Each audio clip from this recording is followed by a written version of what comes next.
श्रद्धा और सबूरी का संदेश देने वाले शिरडी के साईं बाबा को क्रिसमस और नए साल के दौरान 9 दिन में 16 कोटि 61 लाख का चढ़ावा श्रद्धालु ने चढ़ाया है।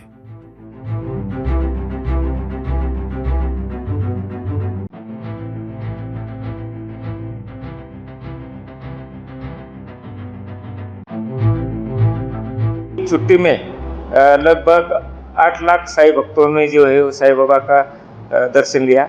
बाबा के दर्शन के बाद साईं के भक्त जो है बाबा की झोली में भर भर के दान देते हैं। इस कालावधि में लगभग 61 लाख 16 करोड़ 61 लाख का दान जो है बाबा की झोली में प्राप्त हुआ है। उसमें से हुंडी में 6 करोड़ 12 लाख का, देनगी काउंटर जो है उसमें 3 करोड़ 22 लाख का, ऑनलाइन चेक डीडी इसमें से जो है वो 4 करोड़ 65 लाख का दान जो है वो लोगों ने दिया है। इस कालावधि में एक सोने का हार और एक मुकुट जो है सोने का मुकुट भक्तों ने साईं बाबा को दान दिया है। लगभग 809 ग्राम का सोना जो है चढ़ावा जो है बाबा के दान में आया है। उसकी कीमत जो है वो 54,49,000 है। चांदी भी इस कालावधि में जो है 14 केजी सिल्वर जो है इस कालावधि में प्राप्त हुआ है। दर्शन आरती पास जो है उसमें से जो है वो 1,96,000 1 कोटि 1 करोड़ 96 लाख का देनगी पासेस के जो है मूल्य आया है। ऐसा लगभग 16 करोड़ 61 लाख का जो डोनेशन जो है वो साईं भक्तों ने इस कालावधि में दिया है। कैसे प्राइस होता है ये उसका विनियोग साईं मंदिर ट्रस्ट किस रूप से करते हैं? जी, ये जो सबसे पहले जो भक्त यहाँ आते हैं उनके सुविधा के लिए सबसे पहले ख्याल रहता है। उसमें से लगभग 2 करोड़ भक्त जो है वो साईं प्रसादालय में उनकी भोजन की व्यवस्था साल में की जाती है। साईं बाबा संस्थान के 2 हॉस्पिटल है। उस हॉस्पिटल में लगभग 3 लाख के नज़दीक जो मरीज जो है उनके ऊपर उपचार किया जाता है। साईं बाबा संस्थान का एक बड़ा एजुकेशन कॉम्प्लेक्स है। उसमें केजी से पीजी तक लगभग 6,000 बच्चे जो है लड़के जो है उनका शैक्षणिक सुविधा उनको उपलब्ध की है। इसके अलावा ITI कॉम्प्लेक्स है, लड्डू प्रसाद की व्यवस्था है, बूंदी प्रसाद की व्यवस्था है। तो जो डोनेशन यहाँ आता है उसका अच्छे से अच्छे उपयोग जो है वो साईं बाबा संस्थान की तरफ से किया जाता है। नासिक शहर के एक ज्वेलरी शॉप में मालिक को झांसा देकर सोने की बगड़ियां चुराने वाले गुजरात के 2 भाई बहन को नासिक उपनगर पुलिस ने हिरासत में लिया।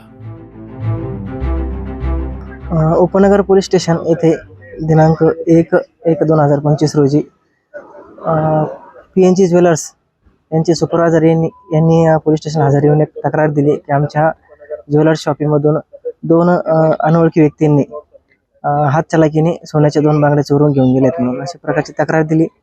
सदरच्या तक्रारीवरून माननीय वरिष्ठाच्या मार्गदर्शनाखाली गुन्हा दाखल करण्यात आला। सदर गुन्ह्याचा तपास करत असताना सदरचे गुन्ह्यातील संशयित आरोपी हे पुन्हा कॅनडा कॉर्नर परिसरातील PNG ज्वेलर्स यांच्या शॉपमध्ये दिसून आल्याची माहिती त्यांच्या स्टाफने वरिष्ठ पोलीस निरीक्षक यांना कळवली।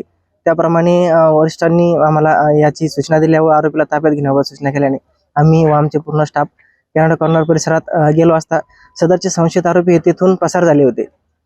तर त्यांच्या संशयावरून आम्ही त्यांचा पाठलाग करून ते भक्तिधाम येथे फिरत असल्याची माहिती मिळाल्याने त्यांना भक्तिधामेतून ताब्यात घेतले। ताब्यात घेऊन त्यांना विचारपूस केली असता ते दोघेही अहमदाबाद गुजरात येथील असून बहीण भाऊ असून त्यांनी गुन्ह्यातील चोरी केली असल्याचे मान्य केल्याने त्यांना पोलीस स्टेशनला घेऊन येऊन त्यांचा गुन्ह्यात सहभाग निष्पन्न झाल्याने त्यांना गुन्ह्यात अटक करण्यात आली आहे। गुन्ह्यात अटक केल्यानंतर त्यांची मान्य न्यायालयाकडून पोलीस कस्टडी घेऊन सदर आरोपीने गुन्ह्यातील मुद्देमाल हा गुजरात येथील एका सोनाराचा कारागीर आहे याच्याकडे विकला असल्याची कळविल्याने तसेच त्यांनी पुणे शहर व सोलापूर शहर येथेही मागील महिनाभरापूर्वी चोरी केली असल्याचे सांगितल्याने आम्ही वरिष्ठांना याबाबत सूचना सांगितल्याने वरिष्ठांनी वरिष्ठांनी गुजरात येथे जाण्याची परवानगी दिल्याने आम्ही व आमचे पथक असे गुजरात येथे जाऊन आरोपीने तिथे विकलेल्या सोनाराकडनं गुन्ह्यातील गेलामाल हा हस्तगत केला आहे. असे टोटल आरोपीकडून उपनगर पोलीस स्टेशन येथे चोरी केलेला 27 ग्रॅम वजनाचे सोन्याचे दागिने तसेच सहकारनगर पोलीस स्टेशन पुणे शहर येथील 20 ग्रॅमचे सोन्याची लगड आणि सोलापूर शहर येथे चोरी केलेल्या सोन्यापैकी 17 ग्राम सोन्याची लगड असे एकूण टोटल 64 ग्रॅम सोन्याचे दागिने हे आरोपीकडून हस्तगत करण्यात आले आहे. सदरचा गुन्ह्याचा तपास हा माननीय सदरची कामगिरी ही माननीय पोलीस आयुक्त श्री संदीप कर्णिक साहेब यांच्या तसेच माननीय पोलीस उपायुक्त परिमंडळ 2 श्रीमती मोनिका रावत मॅडम, सहाय्यक पोलीस आयुक्त श्री डॉक्टर सचिन बारी सर, तसेच माननीय वरिष्ठ पोलीस निरीक्षक श्री जितेंद्र सपकाळे साहेब,